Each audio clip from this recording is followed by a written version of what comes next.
vamos a compartir un tema que me parece muy interesante para cada uno de nosotros. Este es un tema para los creyentes. A menudo se interpreta como un asunto de la predicación del evangelio para aquellas personas que nunca han oído. Pero vamos a hacer un enfoque distinto en el día de hoy. Un enfoque donde Jesús está hablando a su pueblo, a aquellos que creen en él, no a los que no han creído, sino a los que creen. Y me gustaría que me acompañes con tu Biblia, si la tienes ahí a tu lado, para hacer una lectura de una serie de versículos que están todos en la misma parábola, la famosa parábola del sembrador. Acerca de esta parábola, yo quisiera, David, pedirte, por favor, si eres tan amable, que leas con nosotros y con nuestros oyentes de Mateo capítulo 13. Busca tu Biblia allí, si la tienes en tu casa, si la tienes allí cerca. Mateo, el capítulo 13. Y en este momento vamos a leer los versículos 3 y 4 de Mateo capítulo 13. Vamos a ir desarrollando poco a poco la lectura, que la parábola es sencilla y ustedes la conocen, pero vamos a hablar un poquito de ella. Así que David, por favor, lee esos versículos para nosotros. Sí, nos dicen. Y les habló muchas cosas por parábolas, diciendo: He aquí el sembrador salió a sembrar. Y mientras sembraba, parte de la semilla cayó junto al camino, y vinieron las aves y la comieron. Me gusta mucho la idea que presenta aquí acerca del sembrador. Me llama mucho la atención la idea de que el sembrador sabe exactamente quién es él y cuál es su misión, a qué se dedica él, cuál es la función que él hace en la vida. El sembrador salió a hacer lo que le toca hacer, sembrar. Si una cosa nosotros debemos tener presente siempre en la vida es cuál es nuestra identidad, qué nos toca hacer, qué nos corresponde hacer, a qué Dios nos llamó a nosotros. El sembrador sabe que su trabajo es sembrar. Y como él sabe y conoce que su trabajo es sembrar y tiene su identidad clara, entonces él sale a cumplir con la misión para la identidad que él tiene. Nosotros no debemos olvidar nunca nuestra identidad, la forma en que Dios quiere desarrollarnos a nosotros en la vida. Dios tiene un plan para tu vida, Dios tiene una misión para tu vida y para la mía. Y nunca debemos olvidar cuál es el propósito de Dios. El sembrador salió a sembrar, salió a lo que Dios lo capacitó para hacer el trabajo para el cual Dios lo llamó. Entonces dice la Biblia que en este momento, esta primera parte de la semilla cayó junto al camino. Y esta semilla que cayó junto al camino, las aves del cielo vinieron y la comieron. ¿Qué pasó después? Ya más adelante vamos a explicar un poco esto. ¿Qué pasó después? Vamos a leer, David, los versículos 5 y 6, por favor. Parte cayó en pedregales donde no había mucha tierra y brotó pronto, porque no tenían profundidad de tierra. Pero salido el sol se quemó, porque no tenía raíz, se secó. Miren qué interesante. La primera semilla cae junto al camino y las aves del cielo vienen y la comen. Esa no aparenta haber tenido resultado alguno. El sembrador echó la semilla y una parte cayó junto al camino. Y yo me pregunto si el sembrador sabía en su experiencia, si el sembrador entendía en su experiencia que esa semilla que cayera junto al camino no iba a dar el resultado que se esperaba. Yo pienso que sí, él lo sabía. ¿Por qué lo hizo? Luego echa una semilla que cae en los pedregales. Y yo pregunto, ¿quién en su plena conciencia y capacidad y en su conocimiento como sembrador siembra entre las piedras? Habrá algo entre las piedras, no sé. Pero lo cierto es que cuando nosotros vamos a sembrar, lo lógico es hacernos pensar que el lugar perfecto para sembrar es en un lugar donde no haya piedras. Nadie dice, ok, entre las piedras voy a sembrar esto. O voy a sembrar en el lugar más pedregoso. No lo hacemos así. Y vuelvo y pregunto. El sembrador que tenía clara su identidad, que tenía claro cuál era su rol, que sabía, él sabía que el camino no iba a dar buenos resultados. Sabía que la semilla que cayera entre los pedregales tampoco iba a dar buen resultado. La Biblia dice, ¿verdad? Jesús en su parábola establece que aquella semilla que cayó entre los pedregales creció, brotó pronto porque no tenía profundidad. No había mucha profundidad en aquel terreno, así que era fácil romper el terreno para salir, para que la semilla brotara. Pero de igual manera, como no tenía profundidad, cuando vino el sol junto a estos pedregales, hizo que se secara esa semilla y tampoco dio fruto. Y la pregunta que hago otra vez es, ¿lo sabía el sembrador? ¿Sabía el sembrador que eso podía pasar? Y la respuesta obvia es sí, porque él es un sembrador. Él tiene su identidad clara y él sabe, él conoce su trabajo y su función. Con todo puso la semilla allí y la semilla se secó. Vamos entonces a leer los próximos 2 versículos, David, por favor. Sí, nos dicen. Y parte cayó entre espinos, y los espinos crecieron y la ahogaron. Pero parte cayó en buena tierra, y dio fruto cual a 100, cual a 60 y cual a 30 por uno. Hay una que cae junto a espinas, cayó entre espinas, entre abrojos, en la maleza. Esa espina cayó en la maleza. Todo el mundo sabe que no se siembra en la maleza. Todo el mundo sabe. Si hay una de las cosas que hacen los agricultores, estar constantemente pendiente de que no haya maleza que cubra la semilla que ellos están sembrando. Porque todo el mundo sabe que la semilla que cae entre la maleza se va a ahogar. La maleza la va a ahogar. Usted puede ver un árbol precioso y usted lo ve lánguido, lo ve flaquito, enfermo. Y uno dice, ¿pero por qué? Y usualmente tienen una enredadera por encima. En Puerto Rico decimos un bejuco. Tiene un bejuco por encima, una enredadera. Y ese árbol está ahogado entre esa maleza que está encima de él. Y la pregunta la vuelvo a hacer. ¿Sabía el sembrador? ¿Sabía el sembrador que la semilla que cae entre la maleza no tiene posibilidades? Sí lo sabía. ¿Por qué la echó allí? Donde las aves se la podían comer. ¿Por qué la echa en los pedregales donde el calor del sol abrasador la iba a matar? ¿Por qué la echa entre los espinos, entre la maleza, donde la maleza la iba a ahogar? ¿Por qué? Finalmente hay una tierra buena, fértil, receptiva a la buena semilla. Y entonces echó allí la semilla también. El resultado fue que dice la Biblia que esa semilla dio fruto, ciento de ganancia, hay un 60% de ganancia. Dio una ganancia sólida aquella semilla, solo la que cayó en tierra buena. Y vuelvo a hacer la pregunta. ¿Sabía el sembrador que aquella semilla sí iba a dar buen fruto? Sí lo sabía. Ahora, usted dirá, ¿y de qué estamos hablando aquí esta tarde? ¿Cuál es el propósito de lo que se está diciendo aquí? Los propios discípulos de Jesús fueron donde y le dijeron, ¿por qué tú hablas en parábolas? ¿Por qué tú hablas en parábolas? Y Jesús entonces responde la pregunta que ellos le hacen de una manera que a mí realmente me impresiona. Cuando ellos le preguntan, ¿por qué tú hablas en parábolas? Entonces él responde, miren qué interesante, porque ahora en el versículo 11, Jesús les dice, escuchen bien, yo les hablo a ustedes en parábolas, dice Jesús, versículo 11, porque a ustedes les es dado saber los misterios del reino de los cielos. A ellos no les es dado. Qué interesante.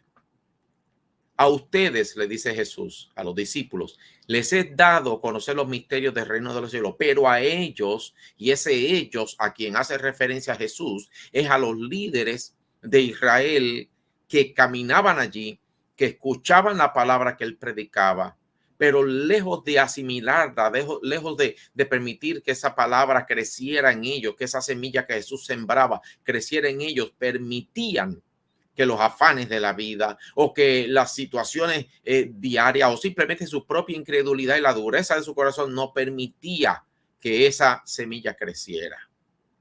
¿Por qué Jesús sembraba la semilla de todas maneras? Porque a cada pecador Jesús le da la misma oportunidad. Es la misma buena semilla, es el mismo buen sembrador, es el mismo sembrador que sabe que esa semilla se va a sembrar ahí, pero él no decide eso. El éxito que tenga el sembrador con esa semilla lo va a determinar el terreno. Y el terreno tiene la oportunidad de decidir si quiere ser o estar junto al camino, o si quiere ser el terreno que está en la piedra, o quiere ser el terreno que está entre los abrojos, o quiere ser un buen terreno. Ahora, miren lo que Jesús sigue diciendo. Por eso dije al principio que esto es una parábola para los creyentes. Porque cualquiera que tiene, fíjense ustedes que Jesús está hablando de gente con conocimiento. Cualquiera que tiene se le dará y tendrá más.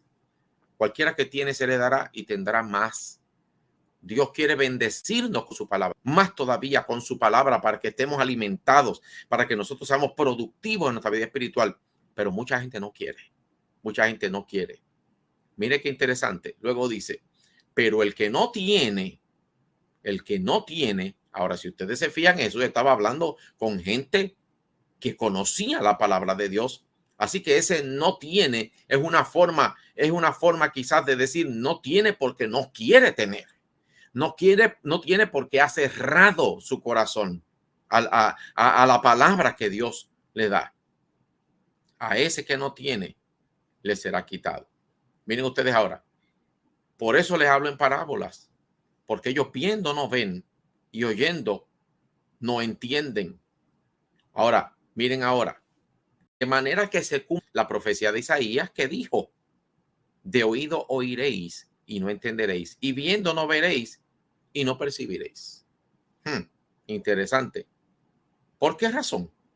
¿Por qué razón pasa, dice Jesús, que aquellos que ven no ven, aquellos que están viendo no ven, y aquellos que están oyendo no oyen?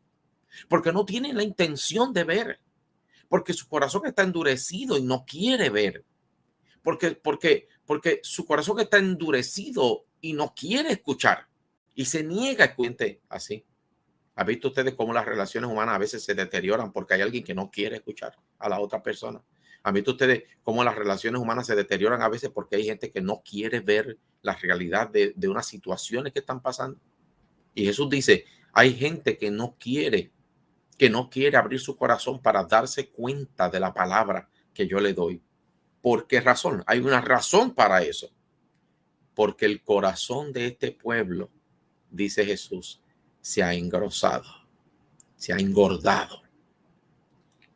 Y vuelve y repite, con los oídos oyen pesadamente, les molesta escuchar. Cierran su corazón para no escuchar. Y han cerrado sus ojos para no ver. Así que ni oyen con sus oídos y con el corazón, para que con el corazón entiendan y se conviertan y yo los sane.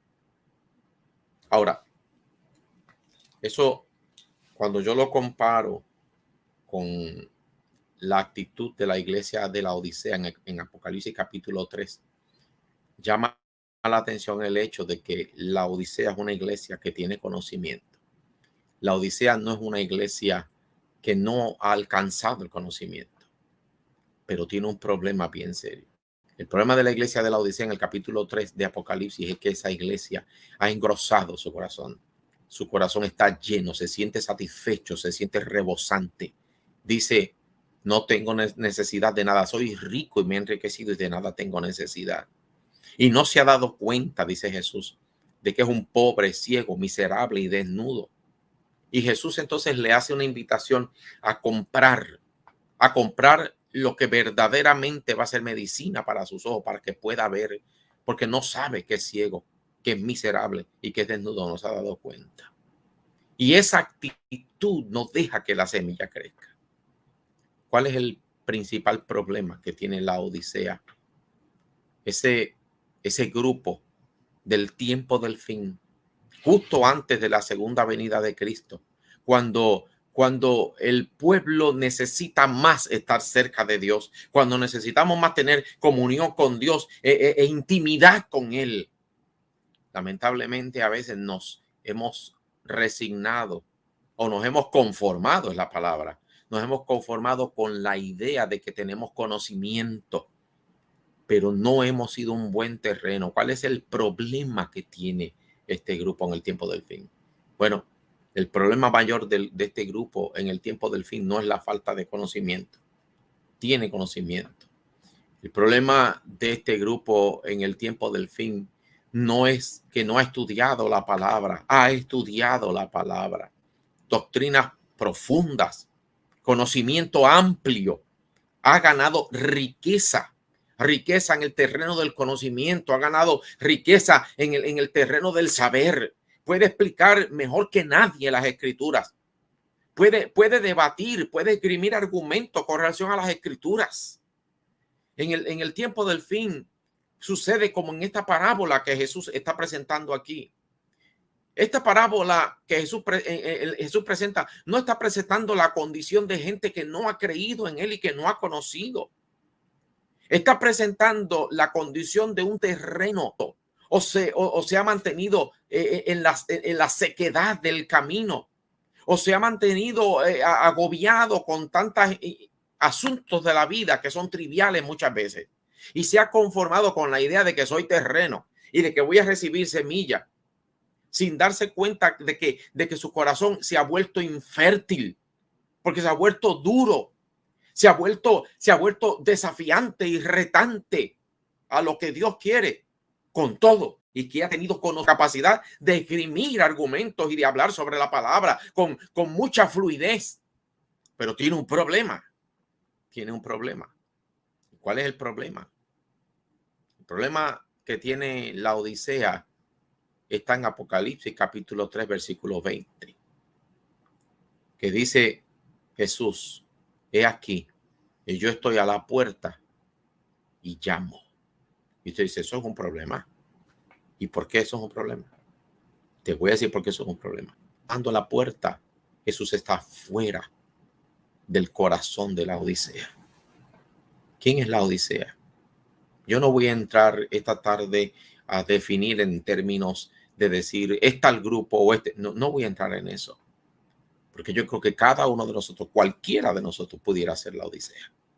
Cualquiera de nosotros pudiera estar asumiendo una actitud de sabérmelo todo, de ser rico, de haberme enriquecido y de no tener necesidad de nada, sin darnos cuenta de que tenemos a Jesús afuera. Los mejores cristianos, posiblemente los que mejor caminamos, los que mejor vamos a la iglesia, los que mejor hacemos, decimos, argumentamos, pero no es que Jesús entre en el corazón.